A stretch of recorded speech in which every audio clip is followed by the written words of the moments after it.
Hey, it's Kelly. Welcome back to my channel where we talk all about how to glow from the inside out. And today I want to talk about 4 things that really annoy me about the K-beauty space. If you absolutely love K-beauty, please hit subscribe and come join our skincare community. I promise I love K-beauty too. And I have been into K-beauty for so many years, over a decade, quite honestly. But there's a few things that I've noticed about this space, especially in the last 5 years or so, that are really starting to get on my nerves. Trends that I'm noticing that I really just don't like. And so I want to talk about it. I want to air these grievances and I want to see, do you feel the same way too? Let me know in the comments at any point during the video. So if you're so ready, give the video a big thumbs up and let's dive in. One of the things that annoys me about K-beauty the most is the pace. It is so quick. OMG. I mean, they're coming out with new products left, right, and center. New brands are hitting the scene all the time.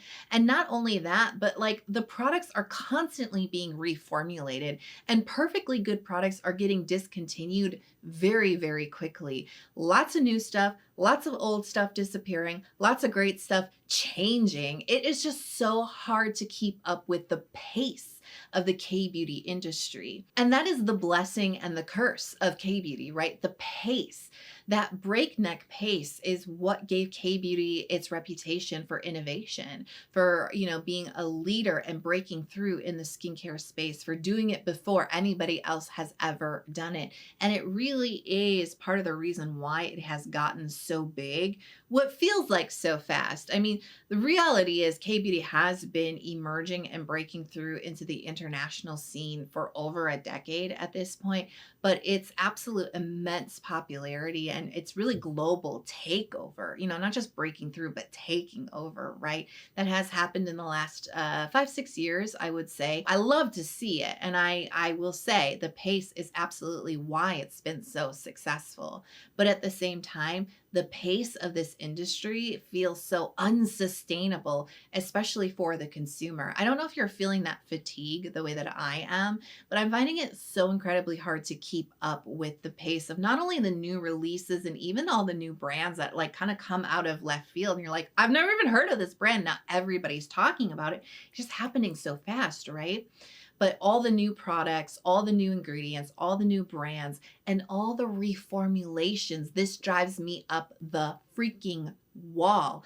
This has always been a keystone of a lot of the bigger Korean cosmetic companies, especially Amore Pacific. They really bake it into all of the brands under that umbrella, where they will take a look and reassess the formula of their products.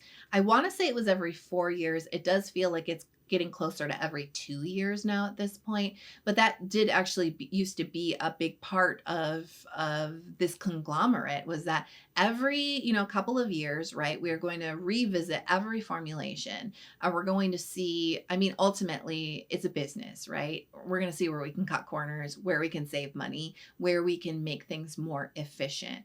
And sometimes that is going to come down to the formulation of said products. Sometimes it's going to come down to where and how it's manufactured and created, right? How it's packaged and all of that. And so that's why we're constantly seeing those changes. Sometimes formulas don't change, but packaging changes. Sometimes the formulas get tweaked, and that's just simply due to the cost of ingredients, right?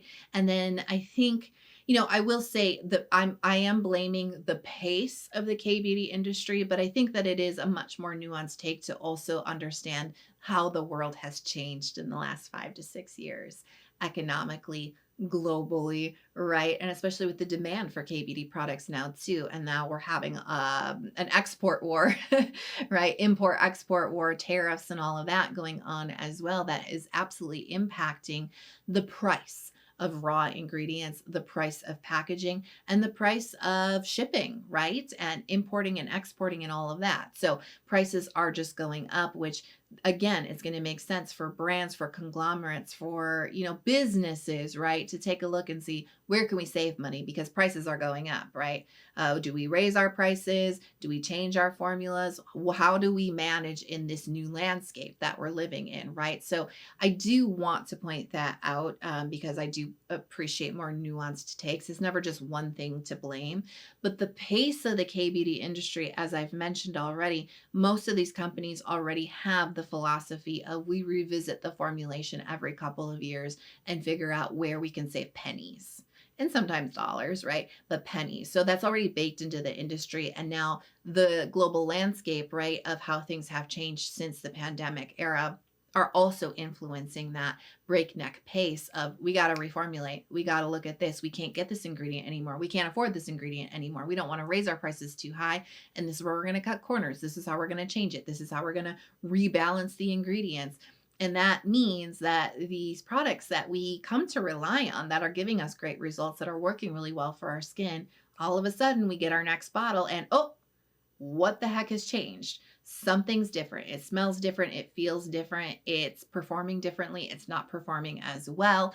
It's heavier. It's lighter. It's stickier. It's irritating my skin. Some really great products have been reformulated that have just completely destroyed them, quite honestly. Even before, I think it was around the pandemic time or just before the pandemic, the Primera Miracle Essence, which was a cult hit product, right? They reformulated it and it completely changed the product. I did a review on it and I was like, I used to love this. Now I hate it. I don't even hear about this brand anymore. I think they actually ruined their flagship product by reformulating it. It's feeling like, I can't even keep up with everything that's happening. And let me tell you, I do this as a job and I can't even keep up. I'm feeling incredibly overwhelmed by all the changes. The things that I rely on that are consistently good are constantly changing. And that just kind of gives you a bit of whiplash, right? You just don't know what to expect anymore. Everything is changing so much, so fast. Nothing is reliable anymore. Holy grails cannot be relied on as much as they used to be anymore. It's overwhelming. It's overwhelming. And at a certain point, I think a lot of people start to opt out of K-beauty because they can't keep up with K-beauty. So the pace is great, but it's also, I think, it's so fast now that it's actually hurting the industry. Another thing that annoys me about K-beauty is the overhyping of ingredients. Now, here's the thing, right? The one thing I will say that drew me into K-beauty back in 2011, 2012, 2013, when I first started to get really passionate about it, was the ingredients, ingredients like snail and propolis and ginseng and even centella all the way back when. Green tea, also huge. Those ingredients and their benefits and what they can do for the skin absolutely drew me into the K-beauty space for sure. And I am all about ingredients. I'm always talking about them and I'm really interested in them and I like to learn what they can do and the benefits they can bring for your skin. And then I like to share that with you, right? And the root of that really came from, when I first started getting into K-beauty. So I'm not saying that they focus on ingredients too much. That's weird. That's not what I'm saying at all. But what I'm saying is I've been noticing the marketing. It's always, that's always the bee in my bonnet is the marketing, right? The marketing of certain ingredients is starting to just get so out of control and they are overstating benefits and they are overhyping certain ingredients and they're overpromising certain benefits to the point where it's just starting to get a bit ridiculous. And I guess the best example of this that is a very recent, that is really starting to irk me is the marketing around collagen, right? This is a big one. This is one that people have been talking about for a really long time. This discussion and the discourse around collagen not being a good, well-aging ingredient, this is not new. And this is what I'm saying. This is what annoys me about it. This isn't new information. This isn't hidden information. And yet marketing is still pushing down this narrative that collagen is the ingredient to treat fine lines and wrinkles. Collagen itself. And when you put it in a skincare product, it is going to give you, baby skin, right? And that's just not going to happen. Collagen as a topical skincare ingredient, amazing for hydrating the skin, moisturizing the skin, conditioning the skin. It can, due to its moisturizing, smoothing, and hydrating abilities, you might get some plumpness in your skin from collagen, right?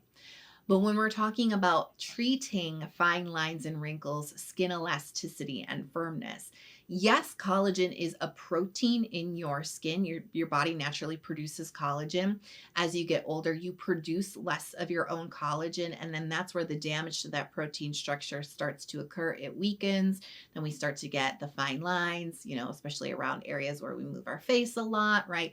The fine lines, the wrinkles, the loss of skin elasticity, right? Collagen is one of those essential proteins. There's other things too in the skin matrix, but collagen is one of those main ones. And we kind of know that word collagen, right? We kind of know that word and recognize it as something that, oh, we need that for fine lines and wrinkles. And you do need to produce collagen in your body to help, fight those and to help treat those, right? But the thing is, collagen in skincare topically, it just doesn't work that way. There are a lot of ingredients that help stimulate our body's own natural production of collagen: retinoids, vitamin C, niacinamide 5% and above. Stimulating collagen, excellent. Applying collagen topically hydrates, moisturizes, but it doesn't get down to where it needs to get to in order to help with the fine lines and wrinkles. It just doesn't work. The molecule's too big. It poorly absorbs. Even if you chop it up and it doesn't matter. It's just not the ingredient. It's not that girl for that situation. This actually relates back to the pace of the industry, right? The marketing is just getting in there. They are just saying whatever they can say. They are making the most outrageous claims for the tiniest amount of collagen possible, hoping that you're not going to turn the ingredients around and go, hey, wait a second, that's not a lot of collagen. And oh, hey, wait a second, collagen topically applied doesn't even do what it's meant to do. It doesn't matter, right? Because it's just that fast paced, little bit of a cash grab. It's just starting to get a little bit annoying, quite honestly. Something else that annoys me about K-beauty is how competitive it is. It is so incredibly competitive. Now, let's keep it real. A little bit of healthy competition is good for the industry. Not only does it help to lead with formulation breakthroughs and with innovative products, but I think it also helps to keep prices affordable as well, right? Little healthy competition for the consumer. But I think that it's gone into hyperdrive at this point, and the competition is just so incredibly cutthroat that it has actually led to really shady and thirsty tactics for brands to get in there, to get ahead of the competition and to get in front of you and to get your skincare dollars, right? Because let's kind of zoom out a little bit on Korea as a country, right? South Korea as a country. It's actually quite small. And this is so important to understand, especially when we hear these marketing phrases, especially about what's actually popular in Korea. Oh, I hate this marketing phrase so much. It's completely manufactured. It's totally made up, because what's actually popular when you put your feet down physically in South Korea, yes, what you're finding in the stores is going to be different than what you're finding in the global K-beauty space. And that is purely due to the size of the country, right? Because K-beauty as an industry, like I said, it's a leader, it's a global leader in innovation, and it has been for a very long time. It's only been growing and growing and growing and growing. But the only way that it can keep growing its influence is if it focuses on a consumer outside of this relatively tiny country, right? Because think of all the K-beauty brands. Could you imagine just going to the South Korean Target, you know what I mean? Or the South Korean Sephora, which would be Olive Young, right? Can you imagine all of those K-beauty brands that we're familiar with all in a physical storefront? Can you imagine that? I can't. I mean, I sometimes just get overwhelmed just scrolling through Stylovana, quite honestly, with all the options, right? So imagine trying to have that physically in the stores. It's just not possible, right? So there are certain brands that have a foothold, if you will, that have a following with a South Korean consumer, right? And so they're going to have a presence in physical storefronts. There are certain, especially indie K-beauty brands that are up and coming, that want to get into the industry, that want to make a name for themselves, that cannot get into the stores because of competition. There's just too many brands. There's just too much competition. And a lot of the brands that are in the physical storefronts in South Korea are part of big conglomerates like Amore Pacific, right? They have a heritage, they have a history, so they have an in, right? And these indie brands that are just starting, that have a point of view, that are excited about getting into the space, they can't get a South Korean customer in a physical storefront. So what do? They turn to the internet, they turn to social media, they turn to the global community, and they look for a consumer outside of a very limited country. But now I think it's gotten to a point where it's so big, it's so outsized, it's so competitive that has actually led to, like I said, a lot of shady, thirsty tactics to get in front of these global consumers, to get in front of your eyeballs, right? And it all, I'm always talking about this in my, viral K-beauty series that I have started that you guys are really loving. I'm constantly talking about the landscape of TikTok, right? TikTok is basically, it's just a selling platform, I think, at this point. I mean, probably YouTube is as well, right? But TikTok, it's like you are the commodity, you, the viewer, are the commodity. But the K-beauty brands, because it is so competitive, they are some of the worst offenders of shady marketing tactics, especially on TikTok. I can't tell you the amount of proposals that I get for my TikTok, which, by the way, I don't update my TikTok that much. Like, I have very few followers. If you follow me on TikTok, thank you so much. I appreciate you so much. I'm not known on TikTok whatsoever. YouTube is my main platform. So it never comes through for YouTube. People don't send me these emails for my YouTube, but they do send it for my TikTok because I'm like a micro, tiny little account on TikTok. And I see all the shady tactics that come through. Brands that will say, we'll send you a product, but you need to make us a piece of content. And not only do you have to make us a piece of content in exchange for the product, you need to say these marketing phrases. Like, we have to be able to approve and control your content in order for you to have a working relationship with us.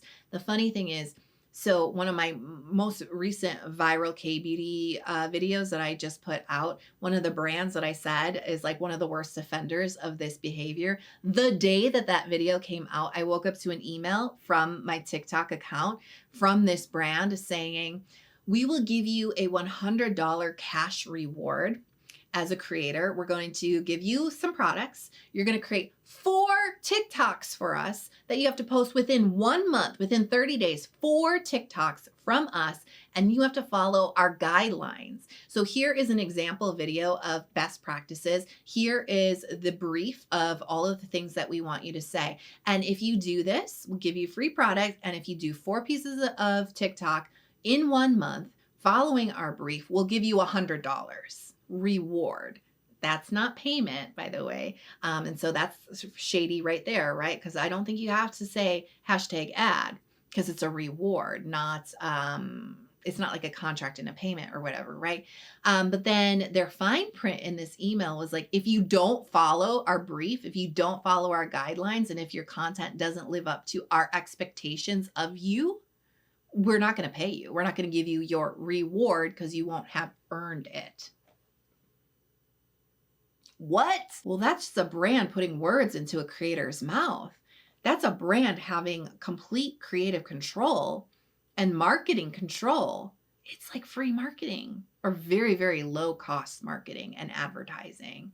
This, as a creator, as somebody who has built a livelihood on this type of work, that's insulting first and foremost, right? Because it's, like I said, that's a lot of work that doesn't feel like equal payment for equal work, especially if they have the ability to reject it even after you've done all of that work, right? No guarantees there.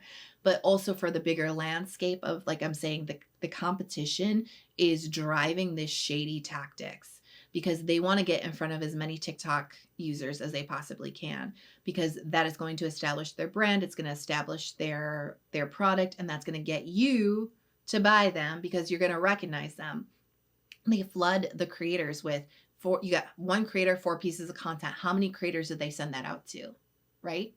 So that's how these brands that we've never heard of, all of a sudden overnight, everybody's talking about this viral K-beauty brand nobody's ever heard of. That's why. It's manufactured hype, right?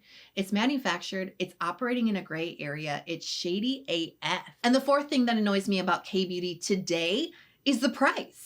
It keeps going up. Have you noticed that? The prices just keep creeping up and up and up and getting more and more expensive. And like, nuance alert, right? This isn't just happening in K beauty, right? We are living in unstable economic times since the pandemic. And we've definitely can trace a lot of these rising prices back to that 2020 era.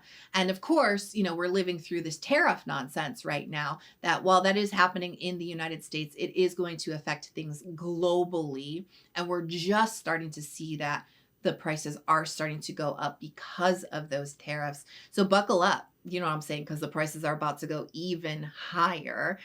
So yeah, it's pretty annoying. But that was my wide, nuanced view. Let's kind of like narrow it back in a little bit and just focus in on K beauty a little bit, because when I first got into K beauty, like I said, over a decade ago now, I am absolutely aging myself, but you know what I'm saying? Like, when I first got into K beauty, I was a broke college student. You know what I'm saying? Like, I first started to discover K beauty products because of how innovative they were, but also because of how affordable they were, especially in comparison to brands that were being sold at like Sephora and Ulta.